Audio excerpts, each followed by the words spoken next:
Hey everyone, welcome back to Retro Magazines and Patterns. I'm Sophie, and today I have an issue of Mon Tricot from April and May of 1977. So I'm excited to get my hands on one of these. I've seen a few of these online and was really impressed with the patterns that were inside.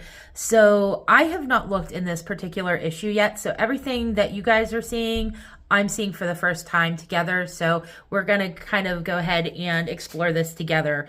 So let's go ahead and get into it and see what they have in here for us. Now, in case you don't know, tricot is French for knitting. But I do believe that it also refers to the Afghan or Tunisian stitch. I think it's just another term for the Tunisian stitch. You can double check. I could be wrong on that, but I'm fairly certain that's correct. So in here, this is really cute. It says, as you can see, I am wearing a dress published in Mon Tricot, and it gives you the issue. I guess that's like the issue number, but that's a pretty little, looks like a knitted dress. So we can see that knitting your own or crocheting your own wedding dress is not a new thing. Okay, so here is a section that says, as seen in the ready-to-wear collection from Paris. So we have some really cool runway shots, some really neat fashions. Look at this like mesh bodysuit. That's really cool. It's neat to see this kind of almost like a haute couture for knitting and crochet, as we don't often see it in that light, I guess is a good way of putting it. So here is, speaking of tricot, Afghan, Tunisian, here is a whole section on improving your Afghan crochet. So it looks like they have some, it's a pineapple Afghan stitch. It looks like a little bauble or a popcorn. I like this one. It looks like a woven cane pattern. So that's really cool. And then here is giving you some little patterns you can use to work on that. You have the pillows there. Here we have pullovers of fair weather colors. So some spring sweaters, and oh, aren't these so cute? Okay, look at this one. I just like this off the shoulder neckline. And this color, these cute little ties up here, this looks like tennis, you know, country club wear right here. I'm really enjoying these. And this is worked up in a garter stitch, which, I don't know, I think I like that sometimes. Sometimes it's fun to not have to do stockinette all the time. Look at this with the colors here. This is a crocheted pullover. It says it has knitted 2x2 ribbed border. So it's crochet and knit. That's really pretty. I like the colors that they chose as well. And here is a neat mesh pullover. So this is going to be crochet with knitted borders. But that is really cool. That is a fun way to pull in some, I don't know, subtlety in an outfit. If you want to subtly, you know, have some color, but pull on a neutral mesh pullover. I like that. Okay, so here we have the cover girl with all these like folk art, crafty looking patterns. And over here, we have this lovely V-neck. She's smoking. And I know sometimes we're going to see that in these older magazines, but yeah, that's a lovely V-neck right there. If you're looking to fine tune some of those techniques, that would be a fun sweater to work on. Okay, so this is fun. They give you an idea of what it would look like with the long sleeve blouse underneath or just on its own. And then this right here looks like this would be very easy to work up, because if you look carefully, it looks like you're just going to be knitting flat pieces and stitching them together. And this color work does not look complicated at all. So that would be a really good introduction to a color work sweater. And again, don't forget, you can always pick whatever color combinations you sense when you see them. I love using my intuition when I start a project. What are the first things that jump out to me? Like when I look at my yarn stash, what colors are jumping out at me? I like this. This is one where I would almost even keep the colors, because I do like that dark green, and I don't know, maybe I would use navy. I think that's black, but that's a nice sweater. This guy over here with his mustache and his turtleneck. This is a cool sweater. That's very cool. I like that a lot. That's a nice looking sweater. It's knitted cables, but the cables do not appear to be actual cables, just like a motif. And here's another one with some cables in it. These people look so much more glamorous than I would have expected in a 1970s knitting magazine, but these are some really good patterns. That's a nice sweater. This is a great one for a little one. I like that chevron kind of like arrow texture on that. And here we have this cute little number, and I love this Peter Pan collar with the ruffle in the red and white gingham. That looks great with this striped sweater.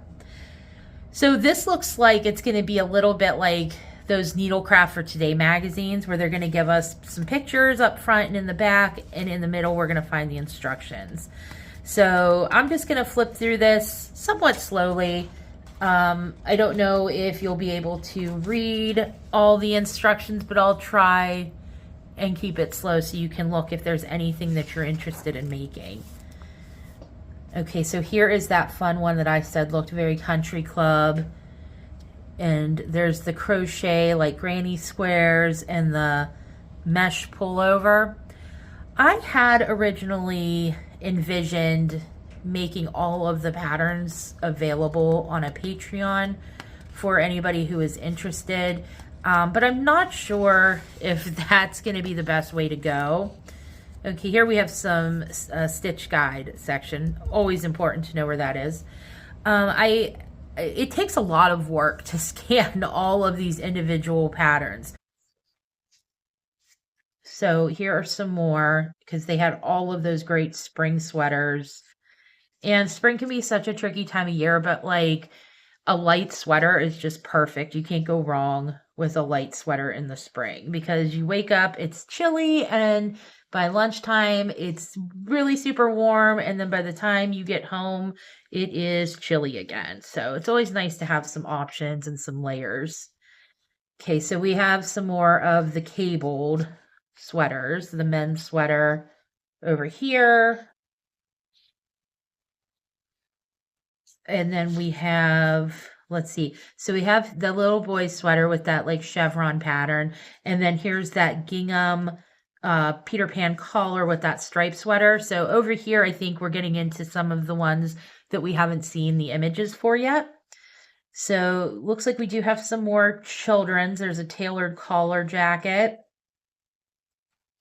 Jackets are fun. So they do have a few for the children here. I did notice, I looked through a few other issues of the Mon Tricot, and it does look like they do try to represent the children almost just as much as the adult wear, which is nice, because if you like making those clothes, you're going to be able to find a lot of options.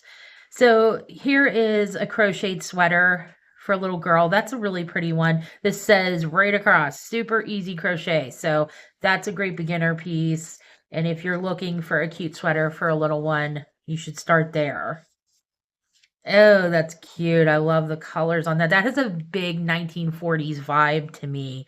I'm not sure if it's the tweed or the silhouette, but it looks very 1940s. And here's the jacket, and look at him with his little boxing gloves. That's really cute. And the wide whale corduroy shorts. Oh, look at that. Cute little knitted dress. Little garter stitch dress here. Super easy knitting. So if you are learning to knit and you want to do something a little different than a scarf or a blanket, maybe you could try one of those. Ribbing and small flowers. So this looks like you're going to be knitting the top portion and stitching on the skirt. And it even shows you that they have buttons on the back. That's very sweet. Look at those chubby cheeks. Oh, wow. That is a cute set. Look at that. For a little one. That is lovely. I really like that. That's cute. Oh, A toy. I love knitting these kind of things, and I have been crocheting so much lately. So much. I could use a good knit project, and this little guy looks really cute. I like him. It looks like he has little wooden beads for eyes, and he is just he's like a little folk art toy. He is really sweet, and I like this kind of like fuzzy mohair yarn and this orange that they used for him. He's a lot of fun. I might have to put him on my list. Oh, so we have some home things here too. So there is a pretty tablecloth. Oh, look at that. Make a chain with strands of yarn. So it looks like they are just doing some basic knitting and crocheting here. You have like a really fun textured pillow there. It says an amusing project to undertake as a team of at least 3 people with a single knot. One joins together strands of yarn of all colors. The other one crochets a foundation chain with the yarns tied together, and the third one knits this foundation chain to make a rug, doily, afghan, jacket, or one of our 5 ideas. So that just looks like a fun knitting crochet circle project. So you just put it all together and everybody gets to work on it. That's cute. I like that. And so some of their ideas look like a teapot cozy, a little mat. They did some phone covers, padding, I guess. Don't really use those so much any longer. Toilet paper, toilet mat.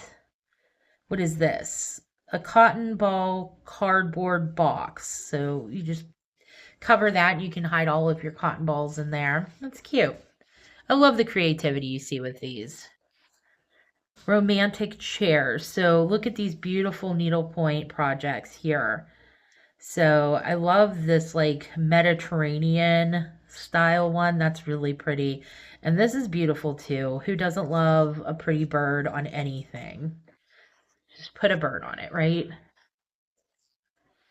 Oh, okay. And then here it looks like they are going over some edging or borders. It says in last month's issue of Mon Tricot, we proposed a knitted jacket with a new border and a variation of this border. This month we're proposing a knitted tunic edged in crochet.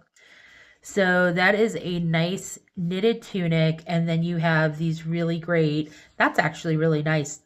I mean, I do love an elaborate, delicate looking anything, honestly, but I like the simplicity of that. That's nice. It shows the little extra touch, but it's subtle. And it does look like you could weave ribbon in that. So here's the other graph for the needlepoint and the tablecloth there. And here is the instructions for the tunic. And here is next month. I do not believe I have this. I was able to get my hands on about 6 issues of this magazine, and they're kind of sporadic. So I'll have to take a look and see, but I don't think I have this particular issue, even though that's very cute and so is that. But I hope you guys enjoyed this issue. I really liked flipping through it. If you did, leave a like and consider subscribing, and comment below. Let me know what you enjoyed in this particular issue, if you're going to make anything, or if this inspired you to do anything. I'd love to know. But until the next one, I hope you guys have a great day and make lots of cute things. Bye.